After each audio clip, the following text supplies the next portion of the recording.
Graça e paz do Senhor Jesus. Hoje nós vamos começar um livro que tem um único capítulo. É o livro de Obadias.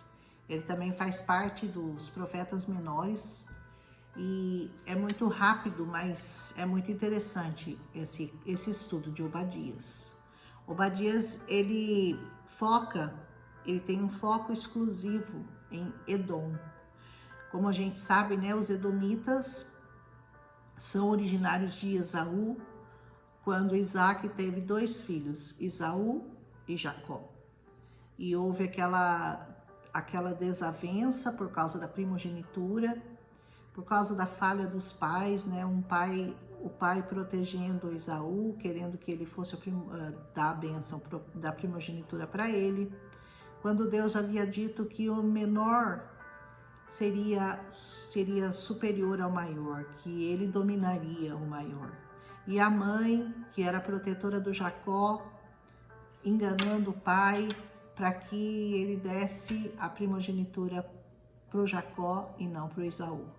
E dentro dessa briga, houve aquela fuga, o Jacó teve que fugir para não ser morto pelo irmão, porque o irmão ficou muito bravo quando foi enganado. Aí o Jacó foi lá para a terra do Labão, e lá ele conheceu a Rebeca, e depois ele teve um encontro com Deus, acabou se tornando Israel, e tem toda essa história. Mas o fato é que esses edomitas, os descendentes de Esaú, sempre foram ferozes perseguidores de Israel. Eles nunca se entenderam, esse assunto nunca ficou resolvido entre eles, até hoje não está resolvido, né? Mas enfim, essa profecia é contra Edom, porque Edom agiu mal com relação a Israel, justamente por causa dessa briga que havia, por causa desse problema que eles sempre tiveram. A verdade é que Edom nem sempre foi leal a Israel. Essa é a verdade, nunca foi leal. Mas aí, vamos saber então qual é a profecia, quando que esse livro foi escrito. Exatamente ninguém tem certeza. Acredita-se que ele viveu, né, o Obadias, que ele tenha vivido durante o reinado de Jeorão, quando esse era rei de Judá, entre 818 a 841 a.C., quando os exilados que estavam na Babilônia voltaram para Judá. E aí, o que parece é que Edom se alegrou, comemorou e até ajudou os babilônios, os cananeus, a fazerem mal a Israel. Comemoraram, festejaram, se alegraram, ajudaram a perseguir Israel nessa época, né? E Deus não se alegrou. Já temos uma profecia contra os edomitas lá em Ezequiel capítulo 35, que também traz uma profecia contra eles. A verdade é que essa desavença antiga, que começou lá com os pais, Isaac e Rebeca, nessa divisão entre os filhos, ela nunca terminou. E como o Senhor avisou, né, que na verdade quem dominaria seria Jacó, isso fatalmente aconteceu, porque Israel acabou dominando, os edomitas praticamente desapareceram da face da terra, certo? Então, o que a gente sabe é que Edom tinha uma localização privilegiada com relação lá naqueles lados lá de Canaã, perto de Canaã. E quando Israel precisou passar por lá, quando eles estavam indo de direção à Terra Prometida, os edomitas negaram acesso a Israel pela terra deles. Eles tiveram que dar uma grande volta para contornar a terra dos edomitas, porque os edomitas não permitiram que eles passassem por lá. Mesmo eles tentando fazer acordos, mesmo eles tentando negociar a possibilidade, mas não houve acordo. Então, essa era uma das razões pelas quais o Senhor tinha motivos para estar irado pela arrogância deles, pela petulância deles, pela soberba daquele povo. E ele diz assim, visão de Obadias, ou seja, Deus deu uma visão a ele. Não foi simplesmente um recado, uma profecia, não. Deus deu uma visão a Obadias e diz assim, assim diz o soberano Senhor a respeito de Edom. Veja qual foi a visão.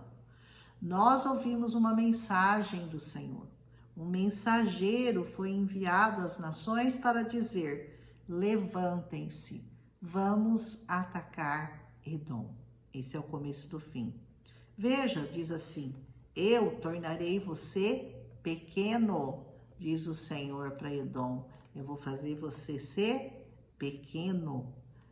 Eu tornarei você pequeno entre as nações. Você será completamente desprezado. Essa é uma profecia ruim, né? É uma profecia triste, né? Contra aquele povo. A arrogância do seu coração te tem enganado. Você se deixou enganar pela sua localização geográfica, aí você se tornou arrogante, por aqui não vai passar ninguém, aqui não passa ninguém, nós é que dominamos o pedaço. E o Senhor está dizendo, a sua soberba, a sua arrogância vai te derrubar. Sabe o que derruba os homens? A soberba, a arrogância, a petulância, aquele sentimento de se sentir poderoso e achar que pode dominar as coisas, que pode estar no controle da situação sem precisar do Senhor. É essa arrogância que destrói o homem, é essa soberba que acaba com o homem. Eu tornarei você pequeno, você será completamente desprezado, diz o Senhor. A arrogância do seu coração te enganou. Você que vive nas cavidades das rochas, que constrói sua morada nos altos dos montes, você que diz a si mesmo, quem pode me derrubar? Quem que vai me derrubar? Essa cavidade nas rochas que o profeta está falando aqui, é interessante quem conhece a cidade de Petra, é maravilhosa, né? Realmente as casas de lá são construídas na rocha, pertenceram aos edomitas. Antes dos edomitas, elas pertenciam aos nabateus, mas os nabateus foram expulsos de lá pelos edomitas, que os expulsaram e tomaram conta daquele lugar. Então, os edomitas acabaram sendo totalmente destruídos em 70 depois de Cristo. Veja quanto tempo se passou entre a profecia recebida e a profecia cumprida. 848 anos antes de Cristo e 70 anos depois de Cristo. É que isso aconteceu, quando verdadeiramente eles foram totalmente destruídos, como profetizou o Senhor, totalmente destruídos. Ele diz assim, ainda que você suba tão alto como a águia e faça seu ninho lá nas estrelas, dali eu te derrubarei. Ali o Senhor vai derrubar os arrogantes, os soberbos, os prepotentes dessa terra que se acham, né? Pode fazer o seu ninho lá em Marte, pode fazer o seu ninho lá no mais alto das montanhas, porque é de lá que eu vou te derrubar, declara o Senhor. Se ladrões o atacassem, saqueadores no meio da noite, como você está destruído, não roubariam apenas quanto achassem suficiente? Se os que colhem uvas chegassem a você, não deixariam para trás pelo menos alguns cachos? Você sabe que era um costume do povo de Israel, quando eles faziam a colheita, tanto do milho quanto da uva, eles deixavam cachos para trás. Para quê? Para que os pobres, as viúvas, pudessem se alimentar. O que aconteceu lá no livro de Ruth, que a gente vê, né, que ela foi apanhar, é isso aí, é essa sobra que eles deixavam para trás, justamente para poder alimentar os mais necessitados. Mas ele diz assim, mas nem isso vai restar para vocês. Nem aquelas uvas que são deixadas, nem os cachos que são deixados, não vai deixar nada. Entretanto, como Esaú foi saqueado, diz o Senhor, como foram pilhados os seus tesouros ocultos, ou seja, vão roubar tudo de vocês. Não vai sobrar nada, nada. Empurram você para as fronteiras, todos os seus aliados, enganam você e o sobrepujarão os seus melhores amigos, aqueles que comem com você e lhe armam ciladas. E Esaú não percebe nada. Deus aqui está se referindo à confiança de Edom nos seus aliados, confiando nos filisteus, confiando nos canadeus, ajudando-os a destruírem Judá, aquele que era seu primo, no momento em que foi irmão, né? Eles eram irmãos, de início Esaú e Jacó eram irmãos, e eles estavam ajudando aqueles povos contrários, achando que eles poderiam ser amigos deles. Vão assim, vamos nos aliar a eles, vamos ajudar a derrubar Judá, e aí a gente se fortalece. Na verdade, esses amigos acabariam destruindo e se voltando contra eles. É neles que você está confiando? Em que tipo de amigo você está confiando? Quem é o amigo que você confia? Saiba que se a sua confiança total não estiver posta no Senhor, nada valerá a pena para você. Naquele dia, o grande dia, hein? Naquele dia da destruição, declara o Senhor, destruirei os sábios de Edom, os mestres dos montes de Esaú. Então os seus guerreiros, ó Temã, ficarão apavorados, serão eliminados todos os homens dos montes de Esaú, por causa da violenta matança que você fez contra o seu irmão Jacó. Contra ele, você será coberto de vergonha e eliminado para sempre. Eu não falo, ai daqueles que não se aliam a Israel, ai daqueles que tramam planos contra Israel. Nós temos visto o desenrolar de acontecimentos atuais, né? A Jihad Islâmica bombardeando lá a faixa de Gaza, matando, afrontando Israel. Até quando? Nós já sabemos quem vai sair vitorioso, sempre os aliados do Senhor. Aí existe um tempo que o Senhor permite que eles ainda afrontem aquele povo, mas isso não dura para sempre, porque assim como Edom foi destruída, todos os inimigos de Israel serão destruídos também. Seria um dia de vergonha e de tribulação a Edom. Por quê? Porque eles ajudaram babilônios a conquistarem Judá. No dia em que você ficou por perto, quando estrangeiros roubaram os bens dele, falando de Jacó, né? Você estava perto, né? Quando eles estavam roubando seu irmão lá, o Jacó. Estranhos entraram por suas portas e lançaram sortes sobre Jerusalém. Você fez exatamente como eles. Sabe como eles faziam? Eles pegavam uns cubinhos assim e jogavam na terra e sorteavam as terras de Jerusalém. Cada um ganhava um pedaço daquela terra quando eles invadiram lá. Na verdade, você não devia ter olhado com satisfação o dia da desgraça do seu irmão. Você não devia ter se alegrado com a desgraça do seu irmão. Nunca se alegre com a desgraça das pessoas, porque um dia a desgraça é deles, no outro dia a desgraça é sua. Então não se alegre. Não se alegre quando seus inimigos perdem as batalhas. Não se alegre quando eles, jovens, pobres, viúvas, são saqueados, são roubados. Quando explode uma guerra e a gente se alegra e fica torcendo por outro, a gente não pode se alegrar com a desgraça alheia, porque um dia a desgraça vai ser nossa. Ele diz assim, você não devia ter se alegrado com a destruição do povo de Judá, não devia ter falado com arrogância no dia da sua aflição, não devia ter entrado pelas portas do meu povo no dia da sua calamidade, no dia da sua ruína, e nem ter roubado a riqueza deles no dia da sua desgraça. Não devia ter esperado nas encruzilhadas para matar os que conseguiram escapar, e nem ter entregado os sobreviventes no dia da sua aflição.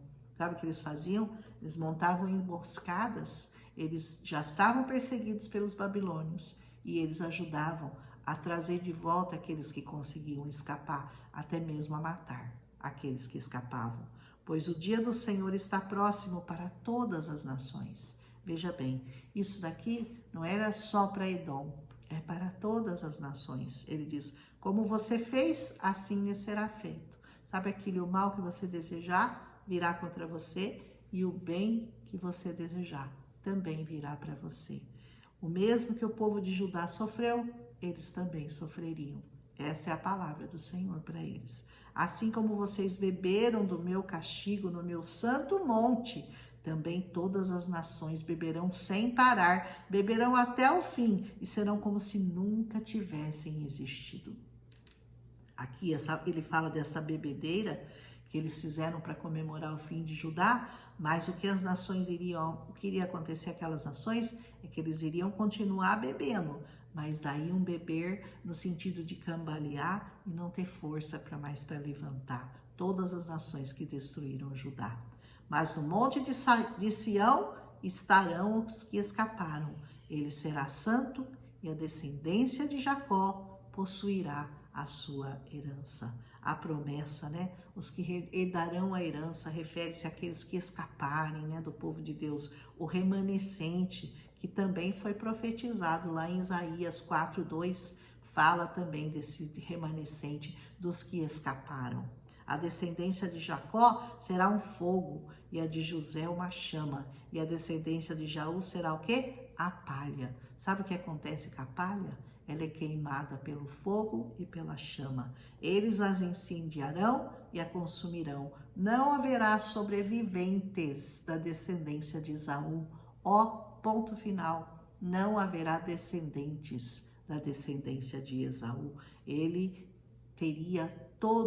seriam todos eliminados, como aconteceu, né? Os do Neguebe se apossarão dos montes de Esaú. Os de Cefela ocuparão a terra dos filisteus. Deus já está dizendo qual terra que cada um do povo de Israel iria herdar. Eles tomarão posse dos campos de Efraim e de Samaria, e Benjamim se apossará de Gileade. Neguebe ficava ao sul. Os israelitas exilados se apossarão dos territórios dos cananeus até Serepta. Os exilados de Jerusalém que estão em Sefarade ocuparão as cidades do Neguebe.